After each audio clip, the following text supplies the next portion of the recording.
সামনে আমাদের জন্য শবে বরাত। আমি জানতে চাই শবে বরাতে কি কি আমল করতে হয়, রোজা কয়টি, নামাজ কয় রাকাত এবং নামাজগুলি কোন কোন সূরা দিয়ে পড়বো একটু দয়া করে জানাবেন। প্রিয় ভাইয়েরা, শাবান মাসের সবচেয়ে মর্যাদাকর একটা রাত্রি নবী করিম সাল্লাল্লাহু আলাইহি সাল্লাম বলেছেন, সেইটা হচ্ছে নিসফুম মিনাশ শাবান। আমরা যেটা শবে বরাত বলি ওইটাই হাদিসের পরিভাষায় নিসফুম মিনাশ শাবান, শাবানের মধ্যরাত। আল্লাহ নবী বলছেন এই রাতের একটা মর্যাদা আছে। কি? আল্লাহ রাব্বুল আমিন আসমান থেকে বান্দার কাছে নেমে আসেন, এরপরে আল্লাহ রাব্বুল আমিন পৃথিবীর সব বান্দাকে আল্লাহ মাফ করে দেন। সুবহানাল্লাহ বলেন। নিসফুম মিনাশ শাবানে আমল কি? নবীজি বলছেন দুইটা আমল। একটা আমল হচ্ছে তোমার জীবনে শিরিক মুক্ত হতে হবে, 2 নম্বরে মুশাহিন, তোমার অন্তরটা বিদ্বেষ মুক্ত হবে। কিচ্ছু না, কেবল শিরিক মুক্ত, বিদ্বেষ মুক্ত। আল্লাহ এই 2 অন্তরের আমলে আল্লাহ তাকে মাফ করে দেন। এখন আমি কি কোনো আমল এক্সট্রা করবো কিনা? করতে পারেন, তবে তার আগে জানতে হবে এক লোক নামাজই পড়তে পারে না, পঙ্গু হাসপাতালে শুয়ে আছে, এক লোকের ডাক্তার নিষেধ করে দিছে, তার ওষুধকে তো ইঞ্জেকশন নিতে হয়, তার 3 ঘন্টার বেশি সে না খেয়ে থাকলে তার অবস্থা খারাপ, ওই লোক হাসপাতালে শুয়ে আছে। এখন সে কেমনে ক্ষমা পাবে? তারা যদি বলে যায় 3টা রোজা রাখো, রাত্রেবেলা এত রাকাত নামাজ পড়ো, আল্লাহ জেনারেল করে দিলেন তোমার অন্তরের আমল এটা।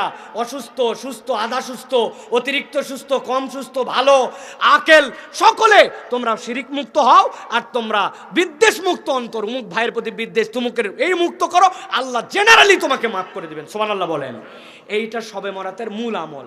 আর 2 নম্বরে রাসূলুল্লাহ সাল্লাল্লাহু আলাইহি ওয়াসাল্লাম থেকে প্রমাণিত আছে যে আপনি চাইলে এই দিনটার মধ্যে সিয়াম পালন করবেন। এই সিয়ামটা আপনার জন্য বরকতের সিয়াম, অতএব আপনি সিয়াম পালন করবেন। রাত্রেবেলা আপনার মন চাইছে আপনার ঘরের মধ্যে অতিরিক্ত সালাত আদায় করবেন, সেটা 2 রাকাত, 4 রাকাত, 6 রাকাত, 8 রাকাত, কিন্তু এইটার জন্য একবার সূরা ফাতিহা, এরপরে একবার ইন্না আতাইনাকাল কাউসার, 10 বারের পরে সূরা ইখলাস। এইরকম কোনো তরিকা কোরআন সুন্নাহ দ্বারা প্রমাণিত নয়। অতএব এইটা আপনারা করবেন যে আপনারা সালাত আদায় করলেন, রোজা রাখলেন, আর অন্তরের এই 2টা রোগ আমার আছে কিনা এইটা মুক্ত করতে হবে। এটাই হচ্ছে আপনি যেটা শবে বরাত বলতেছেন, হাদিস যেটাকে নিসফুম মিনাশ শাবান বলতেছে, এইটার আমল। আপনি সারা রাত নামাজ পড়লেন, আগে একটা রোজা রাখলেন, পরে একটা, ওই দিন একটা, কিন্তু আপনার অন্তরটা পয়সা গেছে হিংসা বিদ্বেষে ভরা, কারো উন্নতি দেখতে পারেন না, কারোর প্রতি আপনার ভাল লাগে না, সকলের প্রতি আপনার হিংসায় ভরা মন, কাউরে মাফ করতে পারেন না, উমুকে উমুক করছিল ধরে রাখছেন মনের মধ্যে, এদিকে নামাজে ফাটায় ফেলতেছেন, রোজায় ফাটায় ফেলতেছেন, আপনার এগুলো একটাও কাজ করবে না, আপনার পাত্র ঠিক নাই, ওর মধ্যে কোনো আমল বাঁধবে না, ঠিক কিনা?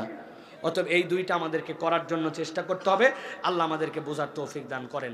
শবে বরাতে হালুয়া রুটি তৈরি করে মানুষের ঘরে ঘরে দেওয়া, নিজেরা খাওয়া কি রসমের রেওয়াজ? কুমিল্লা অঞ্চলে এটার ব্যাপক প্রচলন আছে। আমরা অনেকে এটা বাদ দেওয়ার কারণে তারা আমাদেরকে ইসলাম থেকে বেরিয়ে গেছি মনে করে এবং অতি বুঝি এরকম মনে করেন। বিশেষ করে মহিলারা এগুলো করার জন্য স্বামীদেরকে অনেক সময় বাধ্য করেন, বিশেষ করে আমাদের এলাকায় এটি আছে, দয়া করে জানাবেন। প্রিয় ভাইয়েরা, প্রথম কথা ভাই, একটা হাদিস আপনাদেরকে জেনে রাখতে হবে। সেটা হচ্ছে নবী করিম সাল্লাল্লাহু আলাইহি ওয়াসাল্লামের কাছে আসার পরে জিজ্ঞাসা করছে, ইয়া রাসূলুল্লাহ আইয়ুল আমালি আফদাল, হে আল্লাহ রাসূল, দুনিয়ার সর্বোত্তম আমল কি? আল্লাহ নবী সাল্লাল্লাহু আলাইহি ওয়াসাল্লাম অনেক হাদিসের মধ্যে বলেছেন ইতআমুত তুআম, মানুষকে খাওয়াও। আসমানের নিচে জমিনের উপরে যত অনেক আমল আছে, মানুষকে খাওয়ানোর থেকে উত্তম আমল নাই। সুবহানাল্লাহ বলেন। কেউ যদি তার জীবনে বারাকা চায়, আমার সালাফরা বলতেন 4 পাওয়া জন্তুকে পানি খাওয়াও, অনেক দিন ধরে বরকত হয় না, সংসারে টানাটানি পুরায় না, যা রুজি করি কেন জানি আগায় না। 4 পাওয়া জন্তু মানে কি? 2 পাওয়া জন্তু মানুষকে তো খাওয়ানি, কুকুর, বিড়াল, শুয়োর, গরু, ছাগল। আল্লাহ নবী সাল্লাল্লাহু আলাইহি সাল্লাম যে খাওয়াতে বলেছেন, আম করে রেখেছেন ওইটা। সালাফরা বলতেন বরকতের এইটা, প্রাণীর মধ্যে দয়া করা। এখন কথা হচ্ছে, আমরা যে শবে বরাতের মধ্যে হালুয়া রুটি এইটা খাওয়াচ্ছি, এইটার সাথে আমাদের সম্পর্ক কি? এইটার সাথে আমাদের একটা রেশমের আওয়াজ হয়েছে, এইটা খাওয়ালে মনে হয় পুরা বছর আমাদের জন্য ভাগ্য পরিবর্তন হয়ে যাবে, পুরা বছর আমাদের জন্য ভালো খাওয়ার ব্যবস্থা হবে, পুরা বছর বোধহয় আমাদের জন্য এটা একটা বিরাট বড় পুণ্যের কাজ হবে। এইটা যদি ইবাদত মনে করেন আপনি, তাহলে আপত্তি আছে। কেননা রাসূল সাল্লাল্লাহু আলাইহি ওয়াসাল্লাম সাহাবীদের যুগে, তাবেঈদের যুগে নিসফুম মিনাশ শাবান ছিল, কিন্তু ওই যুগে এই কালচার ছিল না। এখন আপনি যদি এটাকে ইবাদত মনে করেন তাহলে ঝামেলা। কিন্তু এটা যদি আঞ্চলিক একটা কিছু হয় যে হ্যাঁ মানুষ মানুষকে খাওয়ায়, সেটা সব দিনও খাওয়াতে পারেন, আপনার মন চাইছে এই দিনও খাওয়াতে পারেন। আপনার সব দিন সুযোগ হয় না, আপনি শুক্রবারে যেরকম খাওয়ান অন্য দিন খাওয়ান, এরকম খাওয়াতে পারেন। কিন্তু এইটা করলে একটা ইবাদত, এটা যে করবে না তার জন্য বিরাট গুনাহ। হালুয়া বানাতে হবে 8-10 ধরনের, এটা ইসলামের নামে অপসংস্কৃতি হয়ে যাবে। কিন্তু ইসলাম খাওয়ানোকে উৎসাহ দিয়েছে। আপনি নিরেট যদি মানুষকে খাওয়াতে চান সেখানে আপত্তি নাই, কিন্তু মনে রাখতে হবে আল্লাহ রসুলের সুন্নাত এবং ইসলামের প্রতিষ্ঠিত বিধানের মধ্যে নতুন কোনো ইবাদত বানানো যাবে। এখন এটা যদি রসমের রেওয়াজে ইবাদত হয়, বাদ দিয়ে দেন, ইবাদত হিসাবে এটা করা যাবে না। আশা করি আপনাদেরকে সংক্ষিপ্তভাবে বোঝাতে পেরেছি। যে ছেলে 5 ওয়াক্ত নামাজ পড়ে না, সে কি তার পিতার জানাজা পড়াতে পারবে? আমাদের এলাকায় এরকম ঘটনা ঘটেছে এবং অনেক মানুষ এই ছেলেকে আবার নামাজ পড়ানোর জন্য উৎসাহ দিয়েছেন। জিজ্ঞাসা হচ্ছে সে নামাজ যদি পড়িয়ে ফেলে তার নামাজ হবে কিনা। প্রিয় ভাইয়েরা, এখানে 3টা দিক আছে। প্রথম দিক হচ্ছে ঈমান, ইসলাম আর বেঈমান, এর মধ্যে কুফুর, এইটার মধ্যে পার্থক্য হচ্ছে সালাত। একজন মানুষ যদি সালাত না পড়ে, আমাদের আগেকার যুগের মানুষেরা, প্রথম যুগের মানুষেরা মনে করতেন নামাজ পড়ে না কে? বেঈমান। যে মুসলমান আমার নামাজ পড়ে, আর মুনাফেকও নামাজ পড়তো, জানেন? আল্লাহ নবীর সাথে মুনাফেকরাও নামাজ পড়তো, মুনাফেকই করতো, কিন্তু নামাজ বাদ দিত না। তাহলে উনারা পার্থক্যটাই বুঝতেন, নামাজ পড়ে না মুসলমান না, নামাজ পড়ে মুসলমান। তাহলে আমাদের মুসলমানিত্বর চিহ্ন সালাত, এটা বাদ দেওয়া যাবে না। দ্বিতীয় কথা যেটা, পিতার জানাজার জন্য সবচেয়ে বড় হকদার হচ্ছে সন্তান। পৃথিবীর সব টাকা পয়সা দিয়ে কোনো পৃথিবীর শ্রেষ্ঠ হুজুরকে ভাড়া করেও যদি আপনি তার দিলের যে আবেগ হবে, আর সন্তানের জন্য যদি, পিতামাতার জন্য সন্তান যদি দাঁড়ায়, তার দোয়া যেটা কবুল হবে, নবীজি সাল্লাল্লাহু আলাইহি সাল্লাম বলেছেন 3 ধরনের দোয়া ফেরত দেওয়া হয় না। এর মধ্যে মজলুমের দোয়া, সন্তানের জন্য পিতামাতার দোয়া, পিতামাতার জন্য সন্তানের দোয়া, এইগুলা কবুল দোয়া, সেই হিসাবে হকদার সে।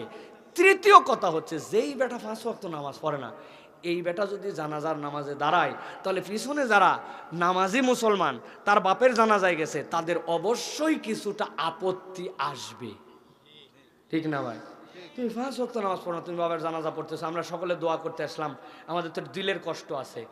যদিও এটা আমাদের আবেগ এবং বাস্তবসম্মত আবেগ, কিন্তু মনে রাখতে হবে 5 ওয়াক্ত সালাত ইন্ডিভিজুয়াল ফরজ, আর আপনার জন্য জানাজার যে দোয়া করতে আসছেন এটা একটা জানাজার ইন্ডিভিজুয়াল হুকুম।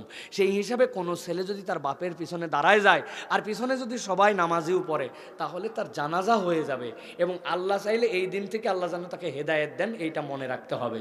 তবে মুরব্বীদের নসিহত করা উচিত এবং তাকে ওই জায়গায় প্রতিশ্রুতি নেওয়া উচিত যে তোমার কত বড় দুঃসাহস, ফানজেগানা নামাজ না পড়ে বাপের নামাজে দাঁড়াইছিস বাবা, তাহলে তুই অন্ততপক্ষে বাকি জীবনটা নামাজের দিকে আয়, অতীতের জন্য তওবা কর।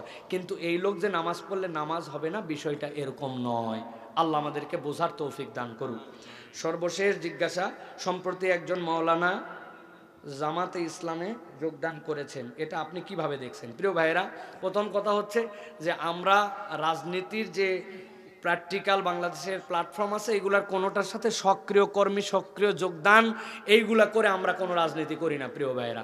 যদিও আমরা ইসলামের পক্ষে, আল্লাহ রসুলের পক্ষে, আল্লাহর বিধানের পক্ষে কথা বলি। এখন বাংলাদেশে যে সকল চলমান বিভিন্ন প্ল্যাটফর্ম আছে, সেখানে যে কোনো ব্যক্তি তার দেশীয় স্বাধীনতা অনুযায়ী তিনি অংশগ্রহণ করতে পারেন, এটার মধ্যে আপত্তি করার কিছু নাই। কিন্তু আমরা আমাদের ক্ষুদ্র দৃষ্টিতে দেখছি, যারা নিজেদেরকে ইসলামী দলই বলে না বা ঘোষণা দেয় না, ওই রকম দলে অনেক হুজুর মৌলানা নানান কেউ যোগ দিয়ে তাদের পক্ষে হয়ে পাটি পুটি উমুক তুমুক, এটাতে কোনো কারো তেমন কিউরিয়াসের বিষয় নাই। কিন্তু যারা ঘোষণা দিয়ে ইসলামের পক্ষে কথা বলে, তাদের দলে যোগ দেওয়ার পর বাকি অনেকের দিকে জ্বলে পুড়ে ছাই হয়ে যাচ্ছে, আছে না ভাই? তাহলে বোঝা যায় যে আপনার অন্তরের মধ্যে অনেকের বিদ্বেষটা আছে, ওইটা দলকে টার্গেট করে, ওইটা আপনার বিভিন্ন দলের প্ল্যাটফর্মকে টার্গেট করে। সুতরাং আমাদের সকলের মধ্যেই ভুল থাকবে, ভুলের থেকে বেরিয়ে আসার জন্য চেষ্টা করতে হবে। আর যিনি যারা এরকম করে যোগদান দিবেন, তারা কেন যোগদান করেছেন তারা ক্লারিফাই করলে, তাদের অন্তর না খুঁজে তাদের মুখের বক্তব্যের উপর সন্তুষ্ট থেকে আমাদের চুপ করে যাওয়া উচিত। আল্লাহ আমাদেরকে বোঝানোর তৌফিক দান করেন, বোঝার তৌফিক দান করেন, আমাদেরকে এক এবং নেক হওয়ার তৌফিক দান করেন। ওয়া মা আলাইনা ইল্লাল বালাগ। আসসালামু আলাইকুম ওয়া রাহমাতুল্লাহি ওয়া বারাকাতুহু।